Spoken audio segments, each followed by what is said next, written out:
परमात्मा को पाने तथा उसका वास्तविक लाभ प्राप्त करने के लिए पवित्र बाइबल में प्रमाण है कि प्रभु ने मनुष्य को अपना ही स्वरूप बनाया। 6 दिन में सृष्टि रचकर 7वें दिन विश्राम किया। कुरान शरीफ में प्रमाण है कि हजरत मोहम्मद को खुदा स्वयं कह रहे हैं कि मैंने तुम्हें उस परमात्मा की महिमा बताने के लिए भेजा है। वो परमात्मा कबीर है जिसने 6 दिन में सृष्टि रची तथा 7वें दिन तख्त पर जा विराजा। उसकी खबर किसी बाखबर से पूछकर तो देखो। कृपया अवश्य सुनिए जगत गुरु तत्वदर्शी संत रामपाल जी महाराज के अमृत वचन।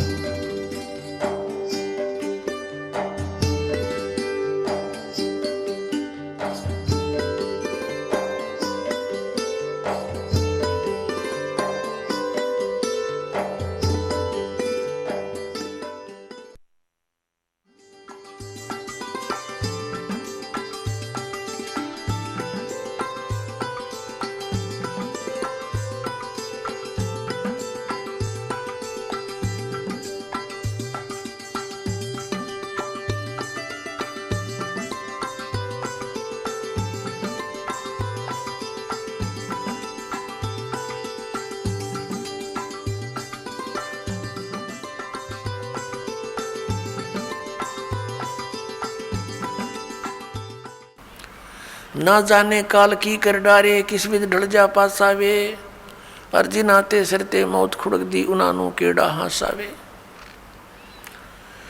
फिर उनसे पूछा क्या आप कभी प्रसन्न नहीं होते, ऐसे कैसे जी रहे हो। तब उन्होंने बताया कि मैं प्रसन्न होता हूँ साध मिले साढ़े शादी होंदी, विछड़ जा दिलगिरी वे, अख दे नानक सुनो जिहाना, ये मुश्किल हाल फकीरी वे। नानक साहिब जी कह रहे हैं कि जब मेरे भक्त मेरी साध संगत यहाँ आती है सत्संग श्रवण करने के लिए, तो मेरी खुशी का कोई ठिकाना नहीं हो रहता। वो हमारे साथी है, वो हमारी खुशी है।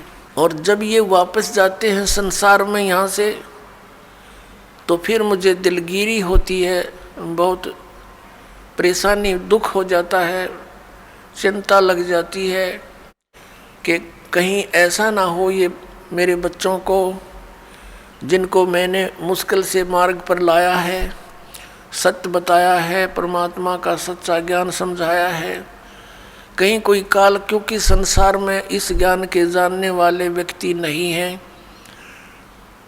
एक अकेला एक संत होता है जो सतमार्ग देता है, असंतों की गिनती नहीं होती। उनसे प्रभावित अन्य श्रद्धालु भी फिर उसी की बोली बोलते हैं, वही क्रियाएं करते हैं। तो नानक साहिब जी कहा करते कि मुझे फिर चिंता बन जाती है कहीं मेरी फसल में कीड़ा ना लग जा, यानी कोई काल का दूत इनको भ्रमित ना कर दे, इनका जीवन नष्ट हो जा। कहते हैं साध मिले साढ़ा शादी होंदी, जब ये वापस आते हैं एज इट इज़, तो मेरी खुशी का ठिकाना नहीं रहता कि परमात्मा की दया से अभी ये बचे हुए हैं। और विछड़ जा दिलगिरी वे, जब ये यहाँ से जाते हैं तब मुझे बड़ी परेशानी होती है, मुझे चिंता बन जाती है। क्यों बन जाती है? अख दे नानक सुनो जिहाना, मुश्किल हाल फकीरी वे। फकीरी में भक्ति, फकीर का अर्थ होता है सभी बुराइयों से हटकर सबका परित्याग करके भक्ति करे। तो जैसे भी बुराइयां कुरीतियां संतों ने हटाने की चेष्टा की, तो अन्य समाज ने उसको लगाने की चेष्टा की। तो जिस कारण से भक्त और संसार के अंदर सदा से ही विरोध बना रहा, क्योंकि संसार की जो रीतियां रिवाज हैं वो काल प्रेरित है, वो यही रहने की है। और संतों की मर्यादा इस काल की मर्यादाओं से हटकर है, वो भक्ति बाधक है। इसलिए अन्य समाज के लोग कहते हैं देखो इन्होंने तो माता धोकनी भी छोड़ दी। इन्होंने तो बाबा श्याम जी भी नहीं पूज रहे हैं, ये तो ऐसे भी नहीं कर रहे हैं, ये तो दिवाली भी नहीं मना रहे हैं, ये कैसे हो गए हैं? इन तो बट्ठा बैठा दिया। एक भक्त बतावा था, कहने लगा जी आज 10 वर्ष हो गए हमने कोई त्यौहार नहीं मना लिया। नाम लिया था उसने उस दिन, फिर वो अपने दुख गिनावा था। कह रहा था जी हमने 10 वर्ष हो गए हमारा त्यौहार नहीं मन लिया, ना होली ना दिवाली ना तीज ना कोई अन्य। क्या कारण? कि हमारा परिवार है, कभी तो हमारे घर में कोई खुद जवान भाई की मृत्यु हो जाती है, 1 वर्ष उसकी चिंता पूरी होती है, तब तक दूसरा कोई रिश्तेदार निकट में, जैसे बहन का पति मर गया, फिर त्योहार मने नहीं, फिर कोई बिल्कुल साथ में का केताऊ का मर गया जवान, फिर ऐसे फिर लड़का मर गया। 10 वर्ष हो गए हमने त्योहार नहीं मना लिया। तो फिर इन त्योहारों को किस लिए मनाते हैं? या तो फिर भी मनाओ अगर इतने कंपलसरी है तो। ये कहने का भाव ये है, यहाँ कुछ मनाने की जरूरत ना है, यहाँ तो भगवान के गुण गान की आवश्यकता है। और उस समय को याद रखे, ये जाने का समय याद रखे। अब हम कितने मूर्ख बना रखे हैं। ये दास सत्संग करने जाया करता था, तो वहाँ ऐसे ही भक्तों के साथ हमारे जो एक आध भक्त नाम लेता, वहाँ पाठ करते, हम 2-3 दिन रुकते, तो एक व्यक्ति जैसे ही बुला लेते जी आज उस ज्ञान समझ लो, वो बुला ले उसको, वो बैठ कर लगा एंड बैंड बोलन। कहते भक्ति तो अपने मनमय होती है, गुरु बनाने से क्या भक्ति होती है, ले कर दे दे और करके खा ले, बस यही सब कुछ होता है। काफ़ी ऐसी ऐसी बातें करता रहा, समझाने की चेष्टा की, नहीं माना। क्योंकि उसका 10-15 किले एकड़ ज़मीन थी, अच्छा ट्यूबवेल ला रखा था खेतों में, तो उसने फिर क्या जरूरत थी, क्या आवश्यकता समझा था वो भगवान की। युवा शरीर था, काफ़ी समझाने की चेष्टा की, एंड बैंड बोलता रहा, उठ कर चला गया। खान पीन की उम्र है और भी अब फांसी लगा रहे हो आप, बीड़ी नहीं पीनी, शराब नहीं पीनी, मांस नहीं खाना, नाचना कूदना नहीं है, यूँ कह कर उठ कर चला गया। और कहता है कि भक्ति तो बुढ़ापे में करया करें, वृद्ध अवस्था हो जा। तो उसको बता भी बुढ़ापे में भक्ति कठिन हो जाएगी जब पहले से स्टार्ट ना हुई था। क्योंकि बुढ़ापे में तो फिर सारी ये आपदाएं आती हैं, कभी आँख बनवानी, कभी दांत पड़वाने, कदे पिंडी भड़के, कभी सिर में दर्द, और बड़ा परिवार हो जाता है, कदे कोई बीमार, कोई किसी की मृत्यु, वह सारी उस वृद्ध के चोट लगा करें।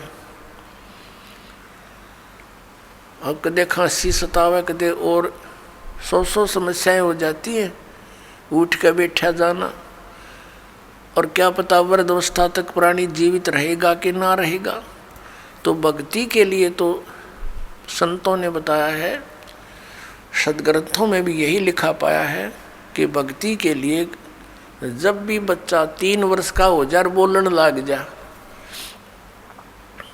3 वर्ष के बालक को उपदेश दिला देना चाहिए। जैसा भी करे वो थोड़ा बहुत करता रहेगा, क्योंकि घर में जब चर्चा चलती है, मंत्र चलेंगे तो वो भी बोलेगा, अपने आप बोलता रहेगा, बच्चे को ज़्यादा असर होता है, प्रभाव बनता है। तो 3 वर्ष तक बच्चा माता पिता के आश्रित होता है। माता पिता ने दीक्षा ले ली, मर्यादा में रहेंगे तो परमात्मा उनके उस स्तर के बच्चों की भी रक्षा करेंगे। और फिर उन बच्चों को नाम से जोड़ देना चाहिए। तो फिर क्या देखा, 1 महीने के बाद फिर उसी गांव में, नगर में जाने का परमात्मा ने संयोग बनाया, सत्संग था। तो दूसरी बार जब दास गया, वहाँ पता चला कि वो व्यक्ति जो यहाँ वाद विवाद करे था, वो उसकी मृत्यु होगी। और मृत्यु भी कैसे होगी, कैसे हुई, बड़ी दर्दनाक तरीके थे। उसका अपना एक कुआं था। इस साइड की बात है, बाडड़ा साइड की, हरियाणा की। उसका अपना एक कुआं था। उस कुएं में नीचे जल था। कुएं में से वो ट्यूबवेल चलाते हैं, तो सारा दिन ट्यूबवेल चलाया, पानी कुछ नीचे चला जाता है। वो पानी नीचे चला गया कुएं का, और वो स्नान करने के लिए वो क्या करता था, उस कुएं में ही उसने नीचे पत्थर की पैड़ी सी लगा रखी थी, उन पर बैठकर स्नान करता था। जब कुएं का पानी भरा होता था तो वो ऊपर की पैड़ियों पर बैठकर वहीं नहा लेता था। और फिर क्या, उस दिन पानी गया, नीचे उतर, और उसने सोचा इस नीचे वाली पैड़ी पर बैठकर नहा लूँ, और दायरा कम से कम 5 फुट नीचे। उसने ध्यान किया नहीं। वो नीचे जाया तो उस पैड़ी पर काई लगी हुई थी, पैर फिसल गया और कुएं में गिर गया। उसने चेष्टा की पैड़ी को पकड़ने की, वो उसके हाथ की रेंज से बाहर हो गई और उसके अंदर वो डूब कर मर गया। सारी रात ढूंढते रहे उनके घर वाले, बच्चा आया नहीं, कहाँ गया, कैसे है। खोजते खोजते सुबह देखा तो कपड़े और जूते बाहर रखे हैं, अंदर कुएं में मरकर ऊपर तैर रहा है।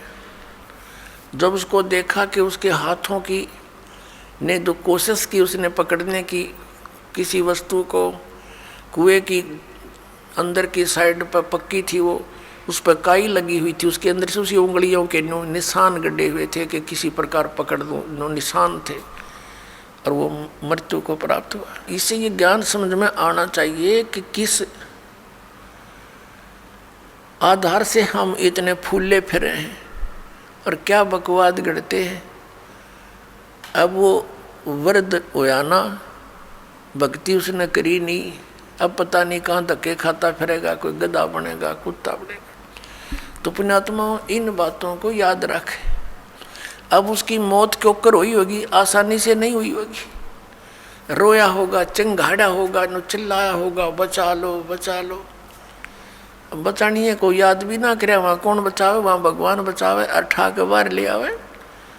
उस समर्थ शक्ति की ओट होता है, उसका सहारा मिले। प्रहलाद बचाया, ध्रुव बचाया, मीराबाई बचाई, कितने प्रमाण देख लो जो अब लाखों की संख्या में यहाँ बचा रहे हैं भगवान। तो हमने परमात्मा की शरण अति शीघ्र ग्रहण करनी चाहिए। तो यहाँ भगवान ने हमें बताया है, परमेश्वर ने हमें याद दिलाया है कि झूठे सुख को सुख कहे ये मान रहा मनमोद, ये सकल चबीना काल का, और कुछ मुख में कुछ गोद। राम नाम कड़ुआ लगे, राम नाम कड़ुआ लगे, मीठे लगे दाम, दुविधा में दोनों गए, हे माया मिली ना राम। ये दास एक, जब हमारे पूज्य गुरुदेव जी सतलोक चले गए, उनका एक आश्रम बना हुआ है तलवंडी भाई, जिला फिरोजपुर के अंदर। तलवंडी भाई बोलते हैं उसको। छोटा सा कस्बा मंडी है, वहाँ आश्रम, और भी कई आश्रम हैं। बोगा के अंदर एक, खन्ना में भी था, एक नजफगढ़ के अंदर थे उनका आश्रम। तो तलवंडी भाई के अंदर उनके शिष्य बने हुए थे। तो वहाँ ये दास जाता था सेकंड संडे को सत्संग करने के लिए। उन्हीं की प्रार्थना पर कि एक सत्संग यहाँ कर जाया करो, गुरुदेव चले गए हैं। तो वहाँ उनका कोई रिलेटिव आया हुआ था, किसी वृद्धा की मृत्यु पर शोक व्यक्त कर, बुढ़िया मर गई थी कोई। वो शुक्र को आए थे, शनिवार को जाने की तैयारी कर रहे थे 12-1 बजे से। तब उन्होंने कहा कि आप सत्संग सुनकर जाना। जो हमारे गुरुदेव के शिष्य थे, वहाँ सेठ थे, लाला जी थे। कल सत्संग होगा 9 बजे, गर्मियों के दिन थे कि कल 9 बजे ही सत्संग शुरू होगा, 11 बजे तक सत्संग होता है, आप सत्संग सुनकर फिर जाना। कहने लगा मैंने बहुत सत्संग सुने हैं, गुरु भी बना रखे है, ऐसी कोई बात नहीं। उन्होंने कहा आपने सत्संग भी सुन रखे होंगे, गुरु भी बना रखे होंगे, लेकिन ये सत्संग उनसे भिन्न है, इसलिए हम प्रार्थना करते हैं। वो कहने लगा नहीं, मुझे बहुत आवश्यक कार्य है, कल संडे को एक पार्टी आवेगी, उसके साथ मेरा एग्रीमेंट होएगा और एक मुझे उसमें लगभग 5 लाख रुपए का बेनिफिट है, तो इसलिए मेरा जाना कंपलसरी है। उन्होंने कहा कोई बात नहीं, संडे को 1-2 बजे आते होंगे। हाँ 1-2 बजे आएंगे, तो आप सुबह निकल जाना, 12 बजे चलोगे तो 3 बजे तक पहुंच जाओगे, 4 बजे। चंडीगढ़ जाना था उसने। कहने का भाव उसने कतई नहीं मानी और चल पड़ा। पूरा परिवार था, यानी 4 सदस्य थे घर के, वो 2 पति पत्नी, 2 उनके बच्चे। अम्बाला के पास आकर के एक ट्रक खड़ा था बजरी से भरा हुआ, और उसके पिछले टायर निकाल रखे थे, जैक ला रखा था, और उसने तो 5 लाख दिखाई दे थे, अनुबंध एग्रीमेंट दिखा था और कुछ ना दिखा। पूरी स्पीड से जा रहा था, मारुति कार थी, उस ट्रक के नीचे घुस गए। प्रथम तो वो लागते मर लिए होंगे, रही खी कसर काट दी और जय कट गया और पूरा लोडेड ट्रक उनके ऊपर पड़ गया। वहीं पर एट द सपोर्ट 4 मर गए। अब चाट ले उस 5 लाख ने सर पैदल ले। अब परमात्मा कहते हैं जो काम करने का था उसके तो निकट भी नहीं आते, सारा दिन यही गोबर के बूंद की तरह इसने इकट्ठा करने पर लगे रहते और ये यहीं रह जाता है। तो यहाँ परमात्मा कहते हैं राम नाम कड़ुआ लागे मीठे लागे दाम, और दुविधा में दोनों गए ये माया मिली ना राम। इसलिए परमात्मा हमें याद दिलाते हैं मात पिता मिल जाएंगे 184 माँ, सतगुरु सेवा और बंदगी भाई फेर मिलन की ना। जिस परिवार को तू अपना जानकर और इसी के पालन पोषण में और इन्हीं की लोक लाज में भगवान से दूर रह रहा है भोले आत्मा, ये माता पिता तो तुझे अन्य शरीरों में भी मिल जाएंगे। कुत्ते के यहाँ जन्म होगा वहाँ माता पिता, गधे के घर जन्म होगा तेरा वहाँ माता पिता, पशु पक्षी बनेगा वहाँ माता पिता, और अन्य फिर मनुष्य जीवन भी प्राप्त होगा फिर भी माता पिता। माता पिता मिल जाएंगे 184 माँ, और सतगुरु सेवा और ये बंदगी ये भक्ति भाई फेर मिलन की ना। अब परमात्मा फिर कैसी गहरी चोट इस आत्मा का लगाते हैं ताकि या कुछ फड़फड़ी ले ले, कुछ जाग जा, कुछ असर हो जाए इसका कुछ। ये एंटीबायोटिक है, ये कैप्सूल समझो परमात्मा की वाणी जो आत्मा को झंझोड़ कर धर देगी।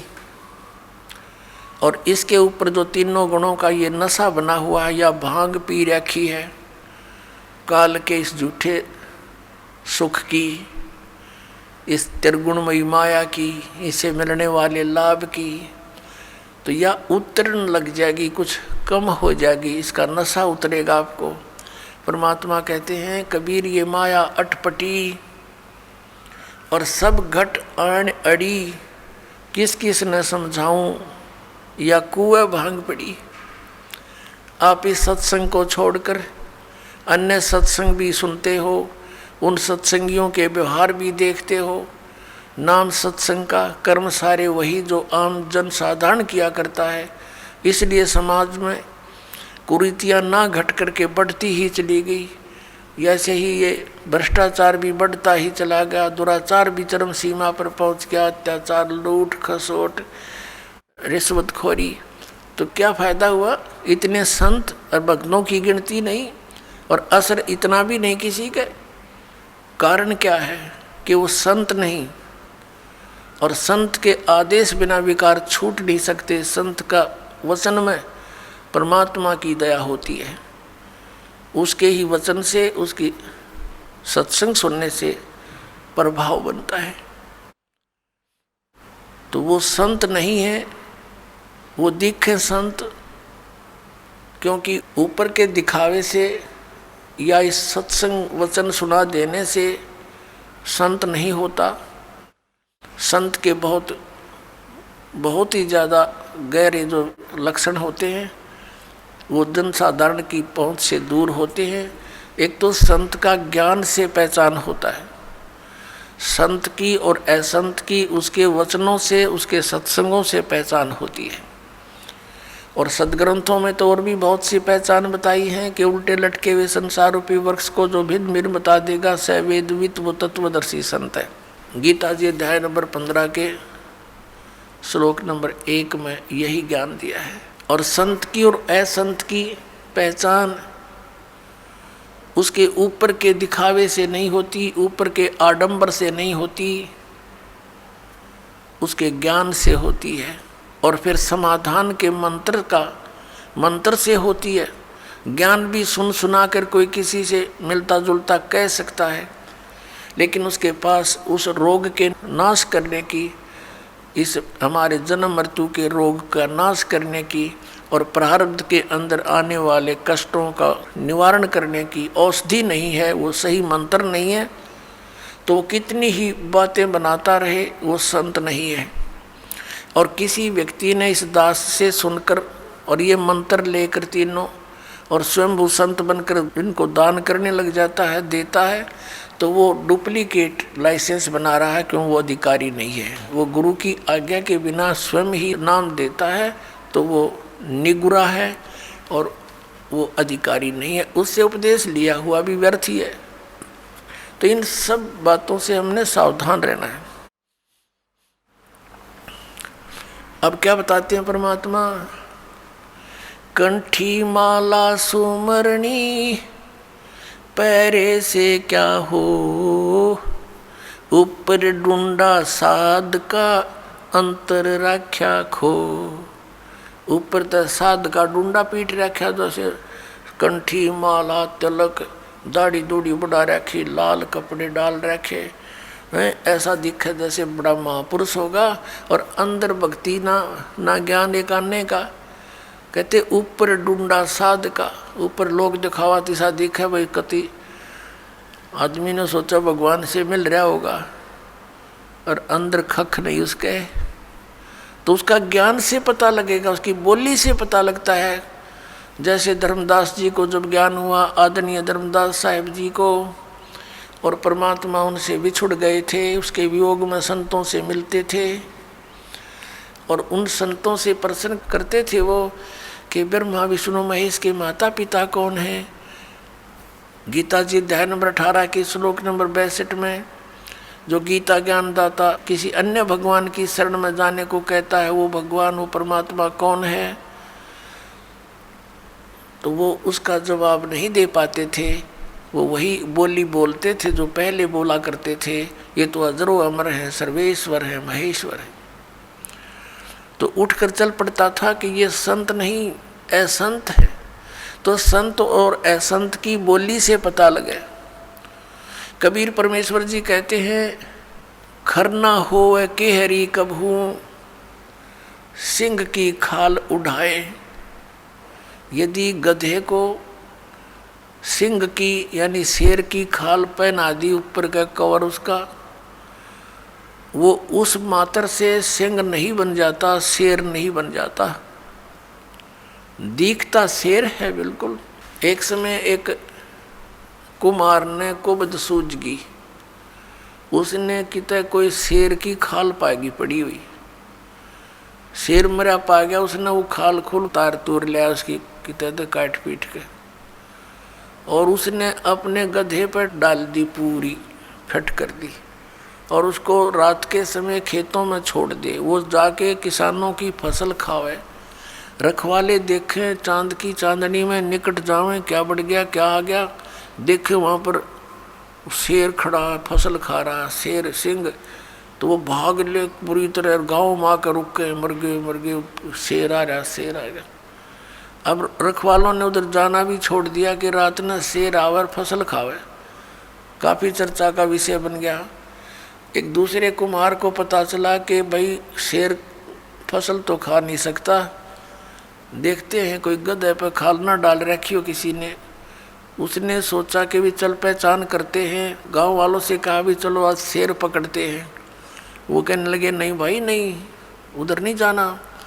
वो कहने लगा भी चलो तुम मेरे साथ चलो, वृक्षों पर बैठ जाना ऊंचे चढ़कर। वो 2-4 गधे ले गया अपने, और जहाँ वो शेर आता था उसी के आसपास वो गधे छोड़ दिए और वो बैठ के ऊपर वृक्षों पर। अब डर उसको भी था, कुमार को भी, कहीं सचमुच एक शेर ना हो, चलिया तो पहचान हो जाएगी, बेगा गधे ने खा लेगा और क्या होगा। तो थोड़ी देर के बाद उन गधों ने अपनी बोली बोली, हू करने लगे। वो शेर भी ला गया हू करने, वो आया भाग गया और उन गधों के पास आकर हू करता करता खूब मस्ती में उसकी वह खाल उतर गई ऊपर तक। और गधा का गधा, तब रखवाले उतरे, अरे सचमुच तो गधा है, उसको मार को धमका निकम्मे तने यो के जुल्म कर दिया। तो पुण्यात्मा परमात्मा कहते हैं कि गधे की और शेर की पहचान उसकी आवाज़ से होती है। वो भी हू करता है, जब कहने लगे भाई यूँ तो गधा है, शेर को नहीं, शेर की आवाज़ है कोई ना, वह बोली ही नहीं है शेर वाली। तो इस प्रकार संत और असंत का ज्ञान उसके वचनों से, उसके सत्संग से, उसके ज्ञान से होता है। अब परमात्मा हमें याद दिलाते हैं, अगम निगम को खोज ले, बुद्धि विवेक विचारे, उदय अस्त का राज मिले, तो बिन नाम बेगारे। अपने आत्मा हम तो ये सोचते हैं कि हमें कोई अच्छी पोस्ट मिल जाए, हमें कोई अच्छा राज पद प्राप्त हो जाए, एमएलए, एमपी, मंत्री, मुख्यमंत्री, प्रधानमंत्री, राष्ट्रपति बन जावा। अब परमात्मा हमें क्या याद दिलाते हैं कि जिस वस्तु की तुम चाह कर रहे हो, ये मनुष्य जीवन की चाह नहीं है, ये तो बालकों का खिलौने हैं, बच्चों की चाह है, इस टाइप की, भक्तों की इच्छा नहीं होती। उसके साथ साथ आप जी ने इसको गहराई से विचार करना होगा, सोचना होगा। जैसे एक पोलैंड देश का पूरा कैबिनेट, पूरा मंत्रिमंडल, जिसमें 96 व्यक्ति थे, एक जहाज में बैठ के, और किसी और अन्य मंत्री कोई मर गया था, उसका शोक व्यक्त करना थे, मुंह काट जावा थे उसकी, और वो उनका वायुयान दुर्घटनाग्रस्त हो गया, 96 के 96 मर गए, जिसमें से 85 तो वो मंत्रिमंडल के सदस्य थे, बाकी वो जहाज वाले कुछ 1-2 होंगे। अब उनकी कितनी इच्छाएं होंगी, उन्होंने क्या क्या योजनाएं बना रखी होंगी। परमात्मा कहते हैं जो काम करने का था उसने स्टार्ट भी ना करते इन बकवादों में जीवन खो दिया, मनुष्य जीवन। आप यहाँ देखते हो, एक बार हरियाणा के एक मंत्रिमंडल ने शपथ ली, उसके 2 मंत्री एक ही हेलीकॉप्टर में दुर्घटनाग्रस्त हो गए। शपथ ली थी, 2-4-10 दिन हुए थे बनाने और ख़त्म हुए। ऐसे ही एक मुख्यमंत्री आंध्र प्रदेश का, एक अरुणाचल प्रदेश का, हेलीकॉप्टर में जा रहे थे। आगे उनकी इंतज़ार में, उनके स्वागत में, उनका माला डालने के लिए लोग खड़े थे अपने स्वार्थवश, और वो दुर्घटनाग्रस्त हो गए। एक की तो 3 दिन में लाश मिली थी और एक की 1 हफ्ते में गिद्दड़ घसीटे थे उन्हें। पुण्यात्मा, इस तत्व ज्ञान से आपके हृदय में केवल भगवान शेष रह जाओगा, जो ज्ञान ध्यान से सुनोगे तो। ये काम करने के मनुष्य जीवन के, अब हम एक परमात्मा से दूर होकर तत्व ज्ञान के अभाव से उस गोबर के भूंड की तरह इस माया रूपी गोबर को इकट्ठा करने में लगे रहते हैं, और रास्ते में हमारी मृत्यु हो जाती है।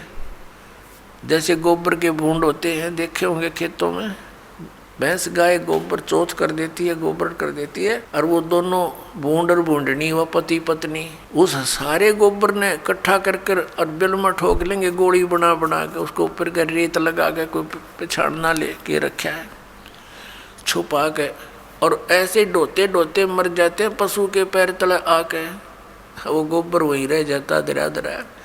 तो ये माया जोड़ जोड़ के बैंक भर दिए, अरे भी गधा बन के सैर सपट्टे करते फिरेंगे, जिनके पैसे लिए ये जैसे राजा लोग हैं, मंत्री है, मुख्यमंत्री, अन्य मंत्री या कोई राजपद पर बैठे हैं, कर्मचारी अधिकारी हैं, ये जनता के टैक्स से मौज मार रहे हैं और कर लगा रखा जनता पे, जिसमें गरीब आदमी भी अपने 10 नौहों की कमाई से कुछ करता है, वो भी टैक्स में जाता है और उस पर ये मौज करते हैं।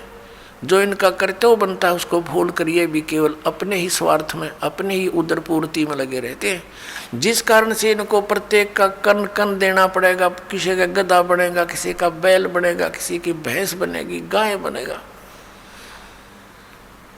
परमात्मा कहते तुमने उस दरगाह का मैल नहीं देखा और धर्मराज के तिल तिल का लेखा।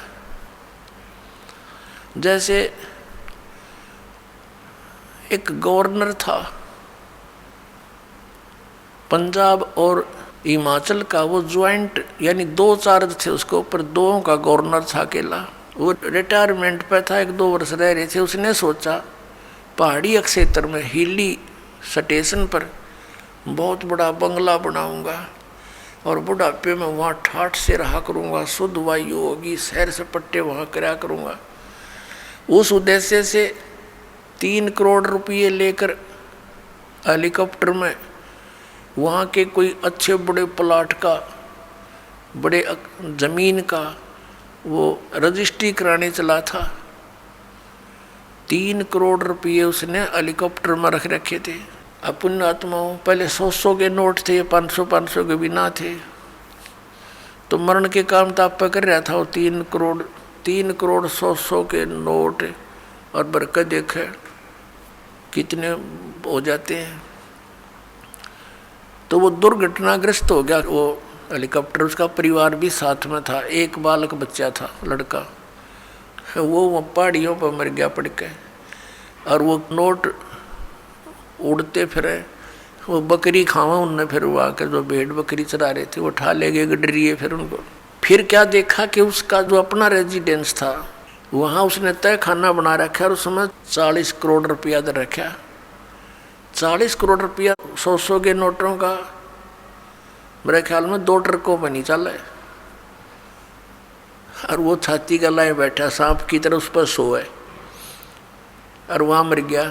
वो रह गया दरिया दराया। है अब क्या होगा? वो लाट साहब फिर गधा बनेगा और गेला उसकी पत्नी, और फिर क्या बनेंगे वहाँ जिस जिसके पैसे इकट्ठे कर रखे थे प्रत्येक का पाई पाई का हिसाब चुकाएंगे। बहुत लंबा काम बना लिया उन्होंने अपने ऊपर। तो परमात्मा कहते हैं कि तुमने उस दरगाह का मैल नहीं देखा और धर्मराज के तिल तिल का लेखा। तो यहाँ परमात्मा हमें याद दिलाते हैं कि जैसे श्रीमद् भगवत गीता अध्याय नंबर 7 के श्लोक 29 में कहा है कि अर्जुन, मेरे आश्रित होकर मैं तुझे जो ज्ञान बता रहा हूँ उसको आश्रय करके उस पर अमल करो। क्या बताया है? गीता जी अध्याय नंबर 4 के श्लोक नंबर 32 में कहा है कि आध्यात्मिक अनुष्ठानों यानी यज्ञों की जानकारी सच्चिदानंद घन ब्रह्म की वाणी में विस्तार के साथ कही गई है। वो तत्व ज्ञान है और उस तत्व ज्ञान को जानने के पश्चात तू सब कर्म बंधनों से मुक्त हो जाएगा। चौथे अध्याय के 34वें श्लोक में श्रीमद् भगवत गीता में कहा है कि अर्जुन, उस तत्व ज्ञान को जो सच्चिदानंद घन ब्रह्म ने स्वयं आकर अपने मुख कमल से बोला है, वो कबीर वाणी है, वो कबीर वाणी है, वो सच्चिदानंद घन ब्रह्म की वाणी है, वो तत्व ज्ञान है। उस तत्व ज्ञान को तू तत्वदर्शी संतों के पास जाकर समझ, उनको दंडवत प्रणाम करने से, कपट छोड़कर उनसे प्रसन्न करने से, सरलतापूर्वक प्रसन्न करने से वो तत्वदर्शी संत तुझे उस परमात्म तत्व का ज्ञान कराएंगे। यानी गीता ज्ञान दाता से अन्य कोई परम शक्ति है जो पूर्ण मोक्षदायक है, जिसकी शरण में जाने के बाद फिर संसार में लौटकर कभी नहीं आते, पूर्ण मोक्ष होता है। और उसकी कृपा से ही ये जीव परम शांति को और सनातन परम धाम को प्राप्त होता है।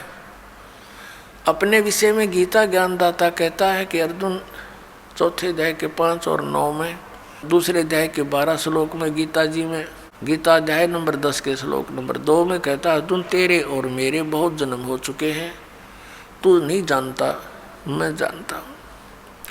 तो इसे सिद्ध गीता ज्ञानदाता भी नाशवान है, इसकी भी जन्म मृत्यु होती है। गीता ज्ञानदाता कौन है? श्री कृष्ण में ये ब्रह्म बोल रहा है। अब ब्रह्म की पूजा करने से भी वो स्थान प्राप्त नहीं हो सकता जहाँ जाने के बाद साधक फिर लौटकर संसार में कभी नहीं आते, जो गीता जी अध्याय नंबर 15 के श्लोक नंबर 4 में कहा है। और फिर गीता जी अध्याय नंबर 18 के श्लोक नंबर 62 में कहा कि अर्जुन तू सर्वभाव से उस परमेश्वर की शरण में जा, उसकी कृपा से ही तू परम शांति को और सनातन परम धाम को प्राप्त होगा। तो इससे सिद्ध हो गया कि उस गीता ज्ञानदाता से अन्य कोई परमेश्वर है जिसकी कृपा से वो सारा ये जन्म मृत्यु का ये झंझट, ये रोग, ये कति कटेगा और उसी से परम शांति होगी। अपने विषय में गीता ज्ञानदाता 8वें अध्याय के 5 और 7 श्लोक में कहता है कि तू युद्ध भी कर, मेरी भक्ति भी कर, यानी मेरी शरण में रहेगा, युद्ध तो करना पड़ेगा तुझे, इससे परम शांति नहीं हो सकती। जन्म मरण का रोग नहीं कट सकता क्योंकि वो स्वयं भी जन्म मृत्यु के अंदर है, गीता ज्ञानदाता। अब यहाँ प्रसंग चल रहा है कि 7वें अध्याय के 29वें श्लोक में उसने क्या कहा है कि अर्जुन मैं जो तुझे ज्ञान बता रहा हूँ और उस ज्ञान को जो आश्रय करके तत्वदर्शी संत की खोज कर लेता है और जो केवल जरा और मरण से छूटने का ही प्रयत्न कर रहा है, तो वो उस तत्ब्रह्म को और संपूर्ण अध्यात्म ज्ञान को और सभी कर्मों को समझ चुका है, सभी कर्मों से परिचित है। जो व्यक्ति जरा और मरण से ही छूटने का प्रयत्न करता है, संसार की किसी अन्य वस्तु की डिमांड नहीं करता है, तो वो समझ लेना कि वो उस तत्ब्रह्म से परिचित हो चुका है, उस परमेश्वर से परिचित हो चुका है जिसकी शरण में जाने के बाद साधक फिर लौटकर कभी संसार में नहीं आते और जिसकी कृपा से परम शांति और सनातन परम धाम प्राप्त होता है। अब जरा माने वृद्धावस्था, बुढ़ापा, और मरण माने मृत्यु। जरा और मरण से जो छूटने का प्रयत्न करते हैं वो उस तत्ब्रह्म से परिचित है। अब अर्जुन ने 8वें अध्याय के प्रथम मंत्र में पूछा, 7वें अध्याय में केवल 30 मंत्र हैं, 29 में आपको सुना दिया और 30 श्लोक में ये कहता है गीता ज्ञानदाता कि अंत समय में जो केवल मुझे ही जानते हैं तो वो मुझे ही जानते हैं, वो मेरे तक ही सीमित रह जाते हैं। फिर 8वें अध्याय के प्रथम मंत्र में अर्जुन ने पूछा फिर किम तत्ब्रह्म, जिसको जानने के बाद प्राणी जरा और मरण से ही छूटने का प्रयत्न करता, वो किम तत्ब्रह्म, उसके विषय में बताया है कि वो परम अक्षर ब्रह्म है। 8वें अध्याय के 3रे श्लोक में। गीता जी के अध्याय 8 के श्लोक नंबर 5 और 7 में तो वो अपनी भक्ति बताता है कि मेरी साधना कर, मुझ में भाव वाला बन, मुझे ही प्राप्त होगा, तो युद्ध भी कर। 8वें अध्याय के 13वें श्लोक में गीता जी में कहता है मुझ ब्रह्म का केवल एक ओम अक्षर है और अंतिम सांस तक उसकी भक्ति करता हुआ जाएगा तो मुझे प्राप्त होगा। गीता जी अध्याय नंबर 8 के श्लोक नंबर 6 में एक विशेष निर्णायक ज्ञान दिया है कि अंत समय में जो जिसमें भावित होता है, जिसकी आस्था जिसके अंदर रह जाती है, वो उसी को प्राप्त होता है। यही सूक्ष्म वेद में कहा कि जहाँ आशा तहाँ बासा हुई और मन कर्म वचन सुमरियो सोई।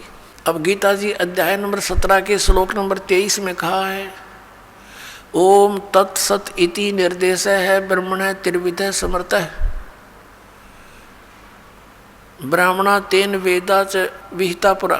ब्राह्मण माने तत्वदर्शी संत। वैसे ब्राह्मण का अर्थ होता ब्राह्मण से जो ब्रह्म पहचाने। अब जैसे ओरिजिनल सतगुरु तो कबीर साहब थे, और कबीर साहब तो एक और ये नकली सतगुरुओं का अंत नहीं।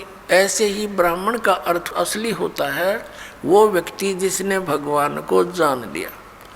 बाकी ठीक है, छोटी मोटी को अन्य क्रियाओं से भी ब्राह्मण की पदवी कोई पा रहा है तो वो अलग ब्राह्मण है। कि ओम तत्सत इति निर्देश है ब्रह्मण।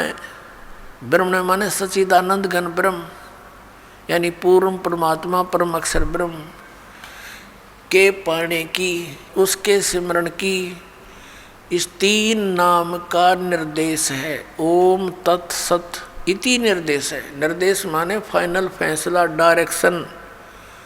डायरेक्शन का अर्थ है अन्य बिल्कुल नहीं, केवल वही, नथिंग एल्स। ये 17वें अध्याय के 23वें श्लोक में ओम तत्सत इति, बस यही निर्देश, फाइनल ऑर्डर। और ब्रह्मण सच्चिदानंद घन ब्रह्म के त्रिविध समर्थ है, उसका 3 विधि से सिमरण की विधि है। 3 प्रकार से सिमरण होता है। और जिन पुण्यात्माओं को इस दास से ये तीनों मंत्र प्राप्त हैं उनको पता है कि इनकी सिमरण की विधि 3 प्रकार से कैसे है। एक मंत्र ओम तो सार्वजनिक है, इसमें तत् ये सांकेतिक और सत भी सांकेतिक। गीता जी अध्याय नंबर 15 के श्लोक नंबर 16 और 17 में 3 पुरुष बताए हैं, एक सरपुरुष, अक्षर पुरुष। इन दोनों को रिजेक्ट किया है। ये और इनके अंतर्गत जितने प्राणी हैं, इन भगवानों के, पुरुष माने प्रभु, इन स्वामियों के अंतर्गत जितने प्राणी हैं, और ये स्वयं भी नाशवान हैं, जीव आत्मा किसी की नहीं मरती। 15वें अध्याय के फिर 17वें श्लोक में तुरंत कहा है, उत्तम पुरुष है तू अन्य परमात्मा इति उदाहरते, कि इन दोनों से गीता अध्याय 15 के श्लोक 16 में वर्णित सरपुरुष और अक्षर पुरुष, इन 2 प्रभुओं से उत्तम पुरुष, इनसे श्रेष्ठ पुरुष तो कोई और ही है, अन्य ही है। यह परमात्मा इति उदाहरते, कहते हैं उत्तम पुरुष तो अन्य परमात्मा इति उदाहरते, यह लोकतरम आविश्य विवर्ती अवैश्वर है। और वही परमात्मा कहा जाता है, वो श्रेष्ठ भगवान तो इन दोनों से कोई और है, सर पुरुष और अक्षर पुरुष से। वो कौन है? वो परम अक्षर पुरुष है, वो परम अक्षर ब्रह्म है। परम अक्षर पुरुष कहो चाहे परम अक्षर ब्रह्म कहो, सर पुरुष कहो चाहे सर ब्रह्म कहो, अक्षर पुरुष कहो चाहे अक्षर ब्रह्म कहो। गीता जी अध्याय नंबर 8 के श्लोक नंबर 3 में जिसके विषय में कहा है वो परम अक्षर ब्रह्म है, उत्तम पुरुष है तू अन्य परमात्मा इति उदाहरते है। ये लोकतरम आविश्य विवर्ती, जो संसार रूपी वृक्ष की जड़ है, वो मूल मालिक है, जो सबका पालन पोषण करता है, जो तीनों लोकों में प्रवेश करके सबका धारण पोषण करता, वो वास्तव में अविनाशी परमात्मा है। अब प्रसंग चल रहा है 8वें अध्याय के 5 और 7 मंत्र में। गीता ज्ञानदाता अपने विषय में बता रहा है कि मेरी भक्ति कर मुझे प्राप्त होगा, लेकिन ओम नाम का जाप कर, ओम नाम से जो परम गति होगी वो ब्रह्मलोक प्राप्ति है। ब्रह्मलोक में गए प्राणी फिर वापस आते हैं, जन्म मृत्यु में रहते हैं। और गीता ज्ञानदाता स्वयं भी कहता है मेरे भी अर्जुन तेरे भी बहुत जन्म हो चुके, तो नहीं जानता। तो इससे पूर्ण मोक्ष और सनातन परम धाम और परम शांति नहीं हो सकती। गीता जी अध्याय नंबर 17 के श्लोक 23 में ओम तत्सत तीनों भगवानों के मंत्र हैं, सरपुरुष, अक्षर पुरुष और परम अक्षर पुरुष के। सर्वब्रह्म, अक्षर ब्रह्म और परम अक्षर ब्रह्म। तो सर्वब्रह्म कहो, इसको सीधा ब्रह्म भी बोल देते हैं, इसको ज्योत स्वरूपी निरंजन काल भी कहते हैं। इसका ओम मंत्र है, यो तो इसने डिक्लेयर कर ही रखा है। अब उस परमात्मा को पाने की ये 3 मंत्र की साधना है या पूजा नहीं है, या साधना है। जैसे जल पानी नीर, जैसी धन धन सतगुरु वाले देते 3 मंत्र, अकाल मूर्त सब स्वरूपी राम सतपुरुष। ये तो पाना है हमने, इसको तो खोजना है। जैसे जल पानी नीर करता रहे। पानी का पता है पृथ्वी में जल है, वो मिले कैसे, उसके वो साधन खरीदने पड़ेंगे, लाने पड़ेंगे, बोकी मारनी पड़ेगी। सांस उस वास की, ये 2 मंत्र का ओम और तत् ये सांकेतिक है, ये अक्षर पुरुष का मंत्र है जिसको परब्रह्म भी कहते हैं। तो इन दोनों मंत्रों का श्वास उश्वास से जाप करना होता है। ये सांस उश्वास की बोकी लगेंगी और फिर वो क्या होगा, जैसे बोकी का काम है पाइप को जल तक पहुंचा देना, इन दोनों से जल बाहर नहीं आएगा, मिलेगा नहीं। फिर तीसरा हैंड पंप लगाना पड़ेगा उस जल को बाहर निकालने के लिए, प्राप्त करने के लिए, वो भी सेवा पूजा है। ऐसे ही इन 2 मंत्रों से, जो सतनाम के 2 अक्षर का मंत्र है, एक ओम और एक तत्, सांकेतिक दास बताता है इस पृथ्वी पर 21 ब्रह्मांड में इस दास के अतिरिक्त ना इस नाम से कोई परिचित है तीनों मंत्र से, और ना ही कोई अधिकारी है, ये सत्कर मान लेना। और कोई देता है तो धोखेबाज है। यदि कोई इस दास से लेकर के कहीं ये शुरू भी कर रखी होगी दुकान का नीच तो पावेगा कहीं ना कहीं लुका छुपा, फिर समाज उससे भी बच के रहेगा और उसके फंसे हुए जाल के भक्तों को भी समझाने की चेष्टा करेगा कि गलत आदमी का फंस गए तुम। ऐसे तो ये दुश्मन पहले बतेरे थे जिन भ्रमित कर दिया, डबो दिया देश का देश, पूरे मानव समाज को गुमराह कर रखा। भगवान के शत्रु हैं ये, परमात्मा के बच्चों को मिसगाइड किए बैठे। अब ओम और तत् ये तो सतनाम 2 अक्षर का, और ये राधा स्वामी के गुरुजी खुद कहते हैं जो 2 अक्षर का भेद बतावे सोए गुरु पूरा कहावे।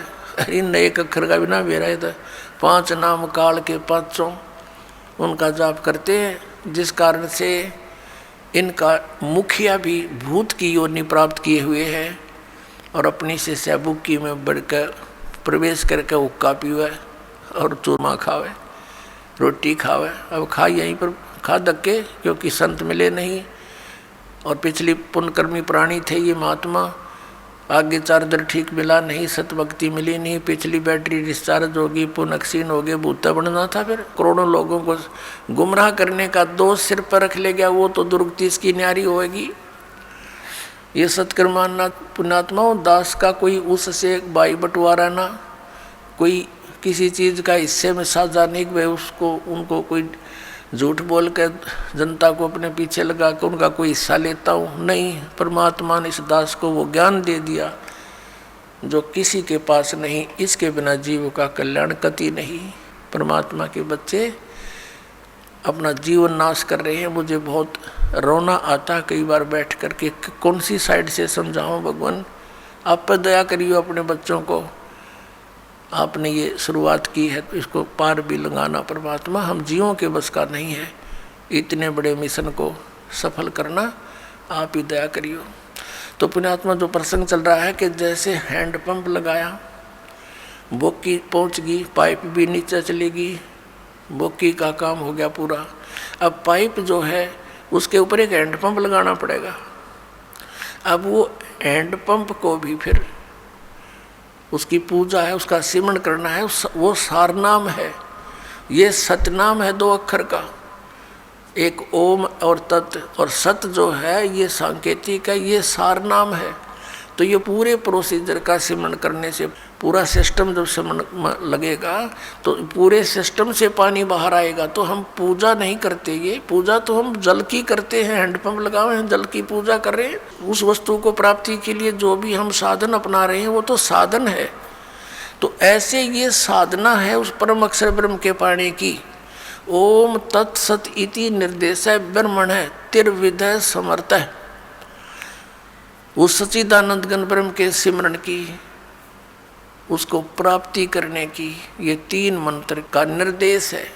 तो अब गीता जी अध्याय नंबर 8 के श्लोक नंबर 7-5 के अंदर तो वो अपने विषय में कहता है मेरी भक्ति कर मुझे प्राप्त होगा, लेकिन जन्म मृत्यु तेरी भी रहेगी मेरी भी रहेगी। गीता जी अध्याय नंबर 8 के ही श्लोक नंबर 8, 9, 10 में गीता ज्ञानदाता कहता है कि उस उस परम अक्षर ब्रह्म आदि पुरुष परमेश्वर की भक्ति करने वाला उसी को प्राप्त होता है। उसके लिए इसने ऑप्शन छोड़ दिया कि मुझे मालूम नहीं, तत्वदर्शी संतों को पूछो। अब प्रसंग चल रहा है कि 7वें अध्याय के 29वें श्लोक में कहा है कि अर्जुन, जब तुझे पूरा अध्यात्म ज्ञान हो जाएगा और तत्व ज्ञान से उस तत्वब्रह्म से परिचित हो जाएगा और सभी कर्मों से परिचित हो जाएगा, फिर वो प्राणी यहाँ की किसी वस्तु की डिमांड नहीं करता। तो पुण्यात्माओं, ये कर्मों की जानकारी आपको दी जा रही है आज के सत्संग में।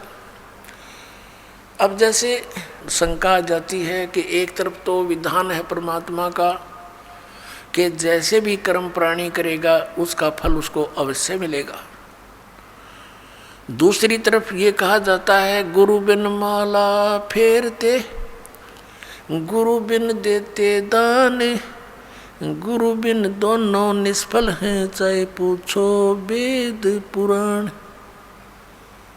वे गुरु जी के बिना कोई दान पुण्य करते हैं वो व्यर्थ है, भक्ति भी करते हैं वो भी व्यर्थ है। दूसरी तरफ ये भी कहा गया भी जैसा कोई कर्म करेगा चाहे कैसा भी है वो भी उसको फल मिलेगा, बिल्कुल सत्य है। अब जैसे इन संतों ने मनमुखी जाप किए, किसी वेद के एक मंत्र को लेकर उसको सिद्ध करने के लिए सैकड़ों वर्ष बैठे रहे। अब परमात्मा के निमित्त किसी मंत्र को लेकर वेद के मंत्र का जाप रह रहकर करने से उसके अंदर सिद्धियां आ जाती हैं। सिंगल ओम नाम का जाप करने से भी सिद्धियां आ जाती हैं, क्योंकि कोई जड़ी है उसको एक अकेली जड़ी के खाने से कुछ अन्य लाभ है और उस जड़ी को अन्य जड़ियों के साथ मिलाकर प्रयोग करने से वो कुछ और ही एक्स्ट्रा लाभ देता है। तो ऐसे इन मंत्रों को जानना। और फिर इनकी विधि के अंतर होता है। जैसे एक भक्त इसी बात से चला गया यहाँ से छोड़ करके, पहले तो आपने 7 मंत्रों के प्रथम मंत्र में भी वही मंत्र दे रखे हैं, सतनाम दिया, उसी को उल्ट सुलट करके ये दे दिया, ये क्या मंत्र हुए। तो ये अज्ञानी व्यक्ति जब तक ज्ञान समझ में नहीं आता वो नाम भी लेकर भी अपना जीवन व्यर्थ कर जाते हैं। तो पहले तो ये सोचना चाहिए कि जो ज्ञान दास दे रहा है वे वेदों में प्रमाणित है। फिर दूसरा, इस दास को पता है कि अकेला कौन से मंत्र से क्या लाभ होगा, उसको जोड़ देने से उसका क्या बेनिफिट होगा। तो इस प्रकार उसको अन्य तरीके से जाप करने से उसका क्या लाभ होगा, इस मंत्र से इसकी तरह जाप करने से उसका क्या लाभ होगा। तो ये डॉक्टर ही बता सकता है उस यूज ऑफ द मेडिसिन और उसके बेनिफिट। तो आप मरीज होकर के डॉक्टर के उसमें जो ट्रीटमेंट में ऑब्जेक्शन करते हैं तो वो कर्महीन इंसान होते हैं। अपने आत्मा दूसरी कारण ये बन गया कि ये भोली आत्मा पहले दूध के जले हुए हैं, नकली संतों से नकली नाम जाप कर कर के ये थक चुके हैं। अब इनको ये भी हो जाता है कि कहीं यहाँ भी हम ऐसे ही डले ढोते रहें। तो उसके लिए प्रार्थना करता है दास बार बार के उपदेश लेने से पहले आप जी पूर्ण रूप से अपनी शंकाओं का निवारण करवाएं और फिर दीक्षा लो। 10 दिन पीछे ले लो, महीना पीछे ले लो, इतने दिन बीत गए और 10 दिन सही, 1 महीने 2 महीने पीछे ले लो। और जब उपदेश लेने के बाद फिर गुरुजी के वचनों में अविश्वास होना, ये आपका दुर्भाग्य होगा। इस दास के एक भी वचन पर आपको किसी भी प्रकार का अविश्वास नहीं होना चाहिए, ये ब्लाइंड फेथ करना पड़ेगा। और आप जी ने ब्लाइंड फेथ किया क्योंकि उन नकलियों के पास किया, उन्होंने आपकी भावना का, आपकी श्रद्धा का, आपके डिवोशन का दुरुपयोग किया, उनको ज्ञान था नहीं। आप जी पूरे मानव समाज ने ये सोचा गुरु जी जो कहते हो सही होता है। अब वहाँ दूध के जड़े हुए, अब यहाँ छाछ को भी फूंक मारने लग गए तुम। तो पहले उसको टेस्ट कर ले, बाद में ऑब्जेक्शन करें, यानी नाम लेने के बाद फिर मन में दोष आता है तो आप नाम रहित हो जाते हो। ये बहुत भयंकर और नाजुक दौर होता है इस भक्ति का। और काल ये चाहता है, उसने इसीलिए तो सारा जुगाड़ जोड़ रखा, नकली नरेश संत बना दिए। इन राधा स्वामी, धन धन सतगुरु, जय गुरुदेव, और ये विनोद वाला, और ये जगमाल वाली वाला, ये सतपाल जी महाराज, और ये तेरे बाल योगेश्वर, और यह साराम उड़े निरंकारी, ये देश का देश धका दिया काल ने, और खक नहीं इनके पास। और यहाँ दास ने गला पड़ा लिया, 15 साल हो गए रह रहकर इस ज्ञान को सुनाते। आपके इसी ज्ञान को सुनाने के कारण, आप तक सत्य को पहुँचाने के लिए इस दास के ऊपर कितने बुरे आरोप लगाए गए, जेल में डाल दिया, क्रोथा कांड करवा दिया इन दुष्ट लोगों ने, क्योंकि इनकी रोजी रोटी बंद हुई थी। ठीक है, दास ने तो हथेली पर जान धर रखी है, भगवान का आदेश हो गया कि बेटा उठा दे डूंडा और मैं तेरे साथ रहूँगा। तो फिर अब जो भी होगा, अब तो या तो ये नकली रहेंगे या दास रहेगा।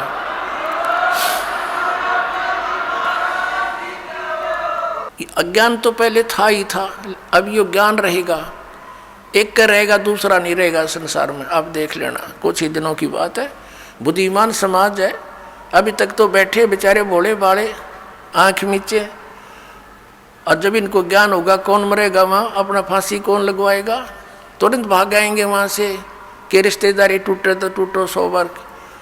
तो कहने का भाव ये है कि जो उद्देश्य लेकर हम आए उसको पूरा करना पड़ेगा। तो प्रसंग जो चल रहा है कि वहाँ तो लाखों लोग, करोड़ों की संख्या में इकट्ठे हो गए चंद दिनों में, और यहाँ देख रहे कितना संघर्ष कर रहा है ये दास, और कितने जिन बच्चों को, पुण्यात्माओं को ये ज्ञान हुआ, वह भी अपने बहन भाइयों को, रिश्तेदारों को, दूर देश वालों को और संदेश देना चाहते हैं। हमारे साथ कितना ये अत्याचार किया जा रहा है। जैसे यहाँ हरियाणा में क्रोथा कांड करा के हमें जेल में ठोक दिया, क्रोथा आश्रम छीन लिया, तहस नहस कर दिया, झूठी अफवाहें फैला दी, गुंडा है, बदमाश है, वहाँ ऐसे होता था ताकि सब जनता उनसे नफरत करे और साथ में जितने उनके शिष्य हैं वो भाग जाएं। ऐसा गंदा व्यक्ति है रामपाल। तो मेरे बच्चों को मेरा पता था, क्योंकि वो तो मेरे सीने पर रहा करते थे, वो एक भी टस से मस नहीं हुआ और ना ही हो सकता। और ये जितना अब जहाँ भी प्रचार करने गए हमारे बच्चे मध्य प्रदेश में, वहाँ पर ठोक दिए जेलों में। लेकिन ये बेपरवाह हैं, ये तो और दूनी उमंग से गए, क्योंकि उनको मालूम है हमारे साथ भगवान है, सत्य है, सभी बहन भाई हमारे हैं। ये काल प्रेरणा से ही विरोध कर रहे हैं। तो पुण्यात्माओं, ये संघर्ष आप जी ने सब न करना पड़ेगा मिलकर। जब ज्ञान हो जाएगा, लड़ना नहीं है किसी से, लड़ने से तुम्हारा मिशन फेल हो जाएगा। कि किसके साथ लड़ें, वो भी तो अपने बच्चे भाई बहन हैं, सभी मजहब धर्मों के, क्योंकि हम एक पिता की संतान है। ये हृदय से सोच लेना, फॉर्मलिटी मत समझना। सच्चाई ये है, हम किसके साथ मरे। परमात्मा आए थे कबीर जी, उनके साथ कितना अत्याचार किया था, और किसी को उन्होंने एक शब्द भी अप नहीं बोला।